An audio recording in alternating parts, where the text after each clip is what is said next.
Is today's Cuir de Russie from the house of Chanel anything like its vintage counterpart? I just received this vintage bottle, and today we're going to talk about what these two smell like.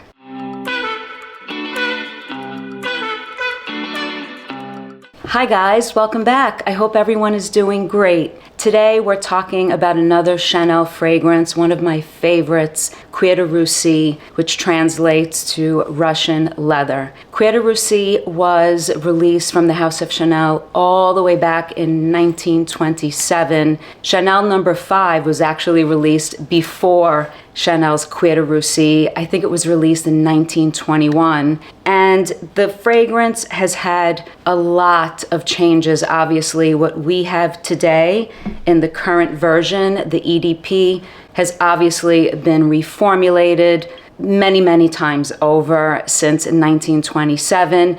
There's even so much talk about the difference between the EDT, which I think was a 2007 release, and the EDP, this one, which was released in 2016. A lot of people say that they prefer the EDT and that there have been reformulations when the house made most of the perfumes EDPs, and the packaging remained the same though. I actually also have a bottle in this size of the EDT. I think it's a 2008 or 2009.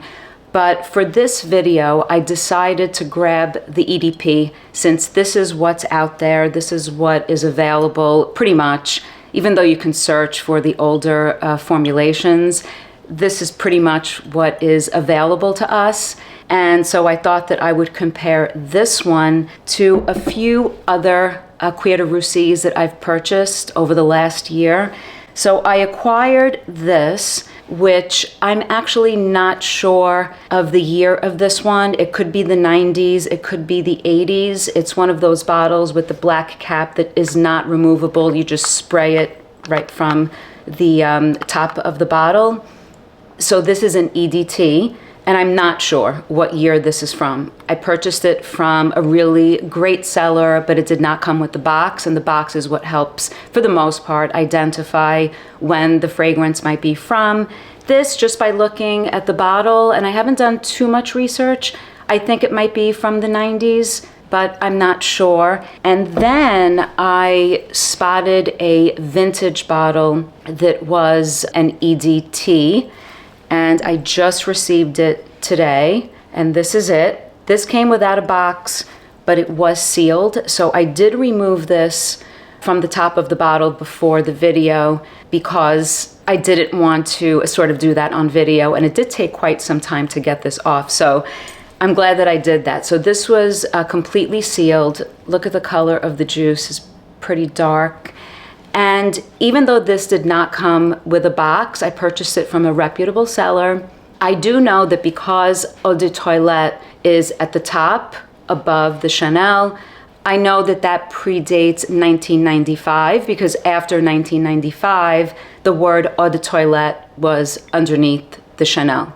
And then there's another clue to help date the bottle, and that's to look at the back of the label through the back of the bottle. I had to hold it up to a light to do that, and I saw the 80 with the little circle on the top as opposed to the percent sign. So now I know that this predates 1980, because after 1980, the 80% was denoted by the percent sign. So this could be from the 70s, this could be from the 60s. I really have no idea, but those clues kind of have me narrowing this down to pre-1980. So I just received this today. The box is still here. And we're gonna talk about what the three of these smell like and how they compare to one another. So I sprayed the EDP on my right arm earlier today. I have a dry down of this and of this EDT on my left. The dry down is about 3 hours at this point, and I've done that before. I've sprayed both, and I think it's really easy for me to detect and kind of describe what the differences are. The EDP has a much stronger birch tar note. That smokiness that's almost like something burning is definitely stronger and sharper in the EDP, the current version that we have. The EDT from this bottle is definitely a softer fragrance. I get the florals more, and both fragrances open up with some citrus notes, and then you have jasmine and rose, and there are some mid-floral notes in here, and then there's that birch tar that's at the base of both fragrances. But the way the notes are delivered and the way the fragrances are experienced is definitely different. Now, I'm not sure if that's because this one is an EDT and it comes off softer, and the florals, to me, in the EDT are definitely more apparent. They're more powdery. And I almost feel like I experience the fragrance from this bottle with a little bit more depth. I feel like I experience the notes in a softer way as well.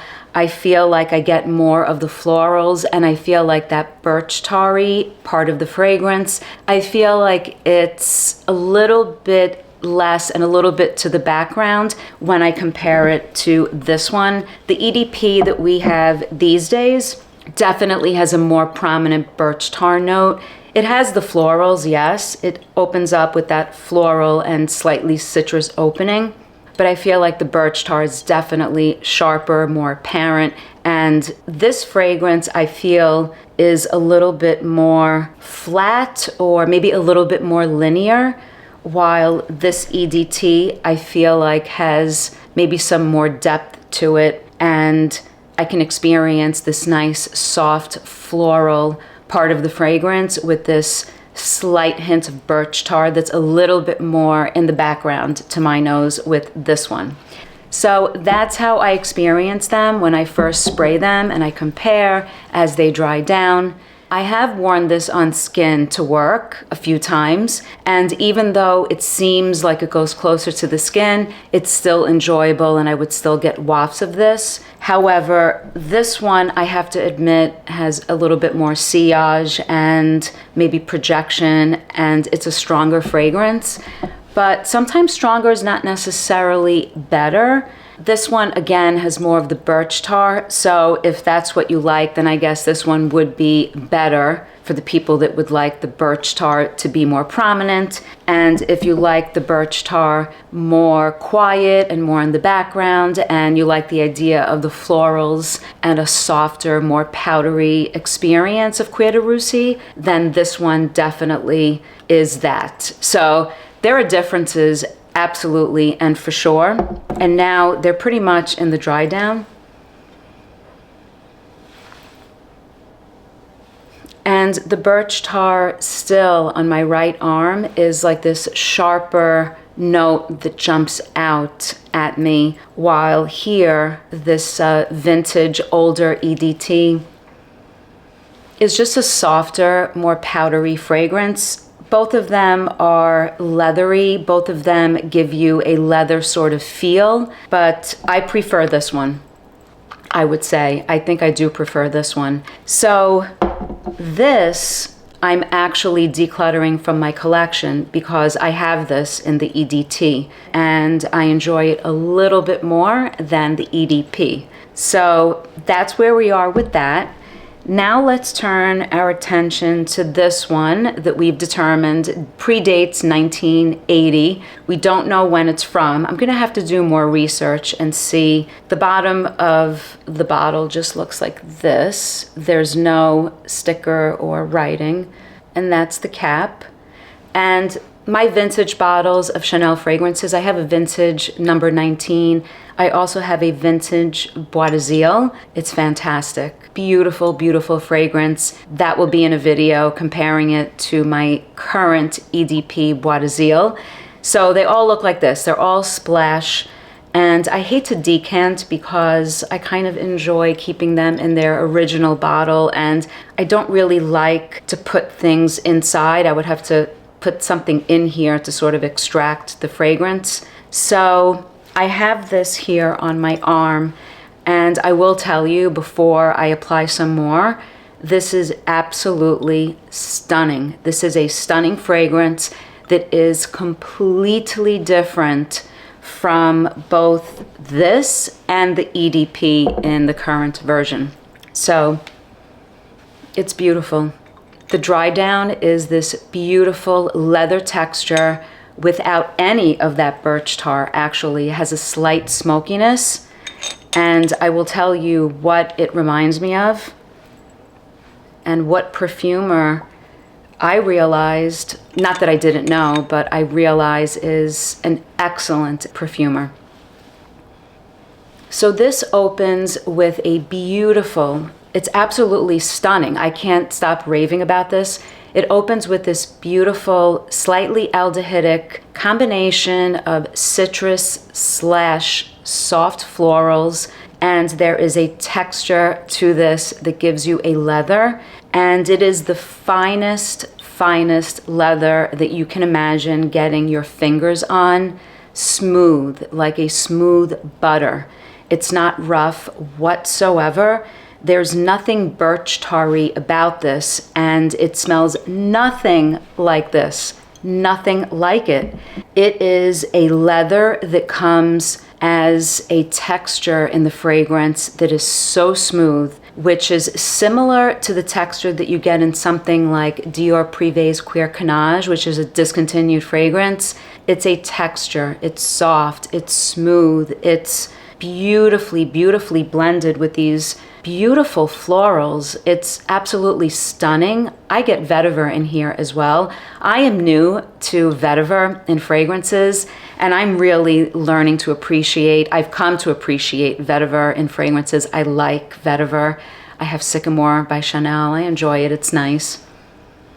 I get the vetiver, and I get this beautiful soft leather. There's a slight smoky quality to it if you really get your nose in the fragrance. It has layers and it has this complexity, but in a really elevated, kind of high class, sort of subdued way of delivering this beautiful smooth leather.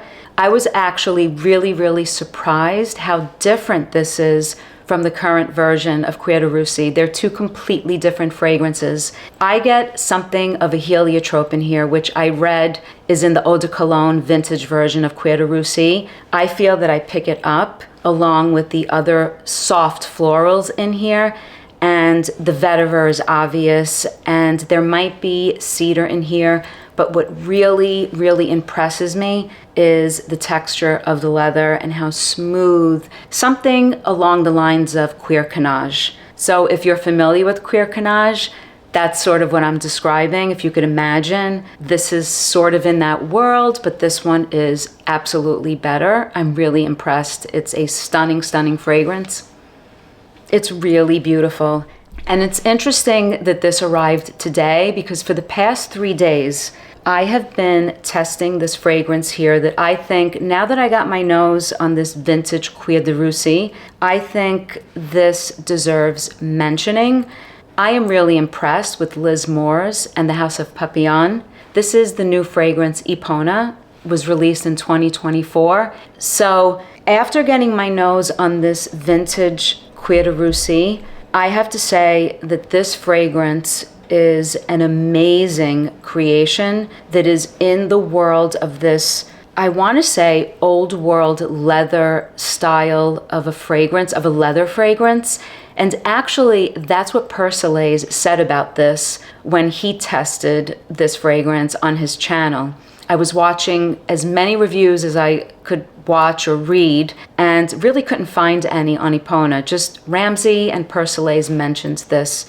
And he described it, Persolaise described this as sort of a vintage, old style leather fragrance.